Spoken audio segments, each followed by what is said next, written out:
3 years into my marriage, I got in debt. Nabaon ako sa utang ng 32 million pesos. From nothing to something, from something to nothing. Oo. As in, zero ka talaga. Yung sasakyan mo, nabenta mo lahat. Nabenta, balik ako sa bahay ng nanay ko tsaka tatay ko. Kung ngayon nanonood ka at pakiramdam mo na lubog ka sa utang, hindi ka nag-iisa. Itong mga kausap natin ngayon ay hindi lang nalugi, pero talagang sobra silang nalugog. Pero ito na sila ngayon. Sila na po ang mga tinitingalaan, kinakausap, at syempre naman pinaghuhugutan ng inspirasyon. Ang tanong, paano sila nakalabas?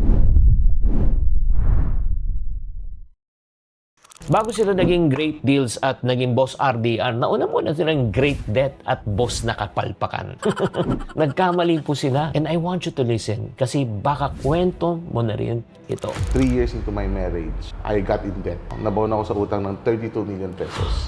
Yung 32 million na yon, nung nabaon ako sa utang, ito, may table ako. Maganda yung table ko, naara yun, saka upuan. Dumating yung kamag-anak ko. Sabi niya, Steve, bayaran mo na utang ko. Sabi ko, auntie, gusto mo, kunin mo na lang kumuha ka na kahit ano gusto mo kunin sa bahay, wala akong pambayad.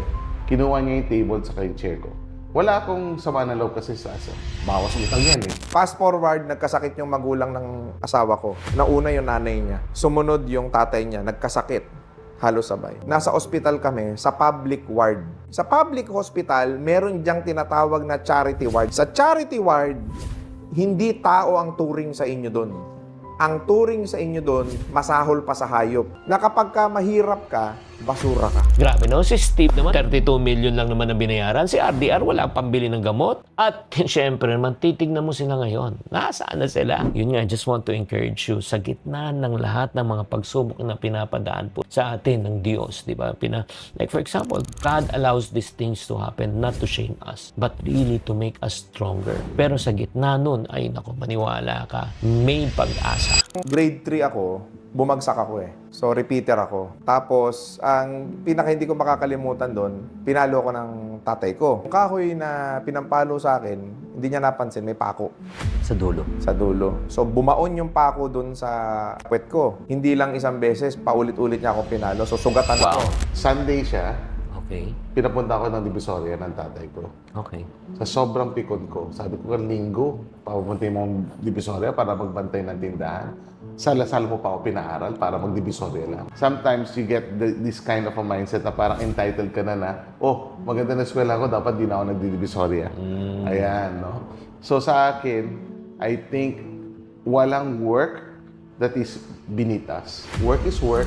Ang next question, ano kayang common denominator nila? Lumaki sila sa environment na ika nga may challenges, masakit, minsan traumatic, pero iisa lang po ang silver lining. Meron silang disiplina, determinado na umasenso sa buhay. So sa iba, trauma lang yun, pero sa kanila, ginawa nilang gasolina. Nung nagne-networking ako, sinabi ko sa sarili ko na hindi na ako hihingi ng pera sa mga magulang ko from that day on.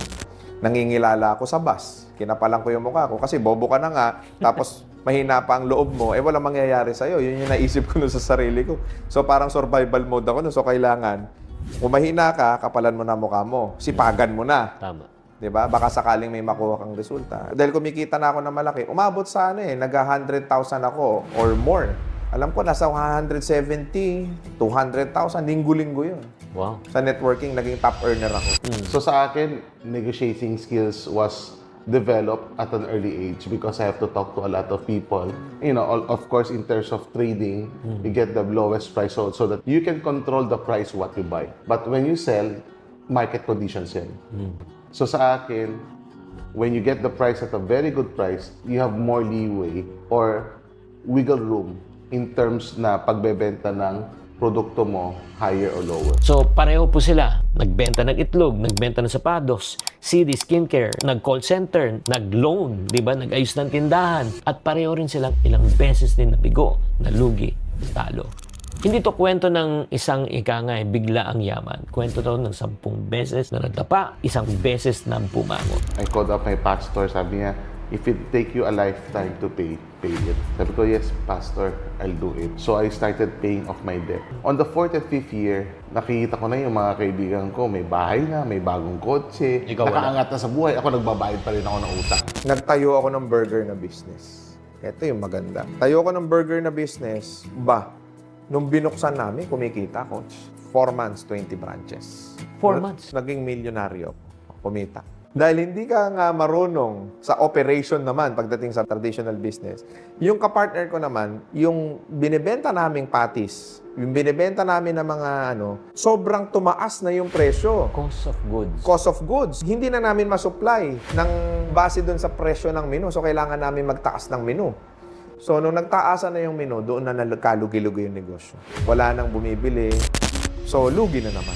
The sad part is, this is the part na maraming tao po ang sumusuko. Yung tipong tanong na, Lord, hanggang kailan pa ba to? Ako na lang bang parating talo, kulela? Hindi yata para sa akin ang negosyo. Para sa kanila, pero hindi para sa akin. Pero sabihin ko sa iyo kapatid, dito nagsisimula yung tunay na pagbabago ng mindset kung naranasan mo to. November 11, 2014 was my light bulb moment. Light bulb mo. Light bulb moment. Kasi I have a few thousand power banks sa warehouse ko for December peak sale. Tama. Diba? Gulat ako, 11-11-2014. Simot, nabenta lahat Okay. sa Lazada. Okay. Yung power bank ko. Okay. Libo yun, ubus sa isang araw. Wow. So sabi ko, anong animal tong e-commerce na to? Oh. So doon ako I want to study this. And then I realized this is gonna be the future. Meron kaming artista na kasama namin dito sa bahay at business partner ko rin dati. Tinayuan ko siya ng studio para maging content creator siya. Is natapos na yung studio. Nakapag-interview naman siya. Na-monetize naman yung YouTube niya.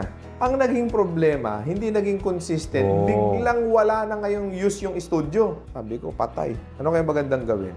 Tinatanong ko sarili ko, may manonood kaya sa akin pag gumawa ako ng content? Sabi ko, bahala na. Ang ginawa ko noon, dahil hindi ko alam ang content, nag-live streaming muna kami. Talagang effective. Una pa lang. Daming nanonood, coach. 2. So, anong nangyari sa akin noon, coach? Ito yung maganda. Cut ng editor ko yung video. So, kumbaga, yung 2 oras na live stream, gumawa siya ng maraming content. Nilinis niya. Walang sound design, raw. Salita ko lang. Talking head. Iner namin yung okay lang mangopya, okay lang manggaya. Nag-trending, daming views. 2 milyon, isang araw. Pareho silang galing sa pagkawala at pagkalugi. Pero si Steve, 11-11 sales. Si Boss RDR, viral content. Hindi aksidente yun. Pinaghandaan lahat nila ang pasakit because God will use your pain in order also for you to become your gain. Ito yung strategy ko. Bago ako pumunta ng China, pupunta ako ng Divisoria, yung 168 Mall, yung mga 1188, iniikot ko yan. Titignan ko yung mga presyo. Para pupunta ko sa China, alam ko mas kailangan 20 to 30% cheaper. Lower. Okay. 2021, trabaho, pukpukan, araw-araw, walang tulugan, gawa tayo ng content, gawa tayo ng show, gawa tayo para sa mga negosyante, mag-help tayo ng community. Pagdating sa community, free. Paano ka kumikita kung laging libre ginagawa mo? Ito ang process. Magbigay ka ng sobrang laking value sa mga tao. Sobrang laki, bigay mo lahat. Maniwala ka sa akin, kung tamang tao yan, tinulungan mo, babalik sa yan. Boss RDR, paano kita tutulungan? Boss RDR, paano ko makaka-add ng value sa'yo? Boss RDR, ano pa pwede kong ibigay sa'yo?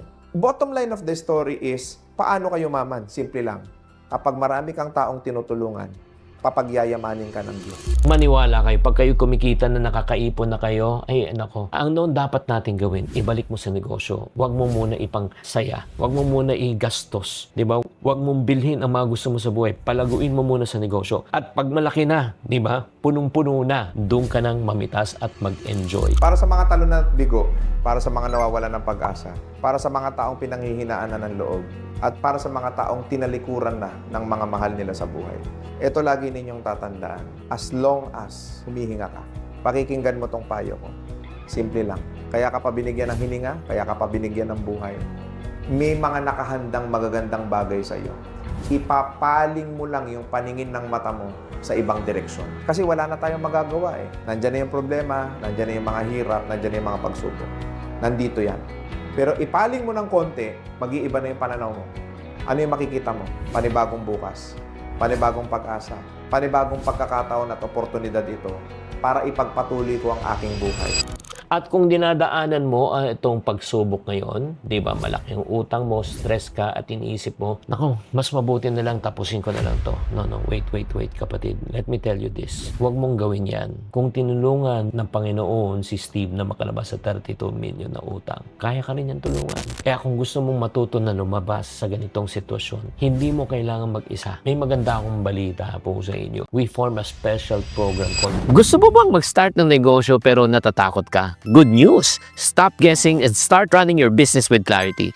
Get access to Negosyo GPT powered by my proven business frameworks. Kung gusto niyo makakuha ng access, alam niyo dapat niyo gawin? Click the link below or type Nego GPT. So, if you want to learn on paano kayo mag-start ng business, di ba? Paano kayo makalabas sa ganitong sitwasyon, just click the description para makasama ka. Tatandaan, mga kapatid, maniwala ka, darating ang panahon, makakalaya ka, aasenso ka, at uunlad ka rin. Chinky Tan, with over 6 million Facebook followers, 2.8 million YouTube subscribers, and 2.4 million TikTok fans, is now all out to share with you the most practical, simplest path to lasting wealth.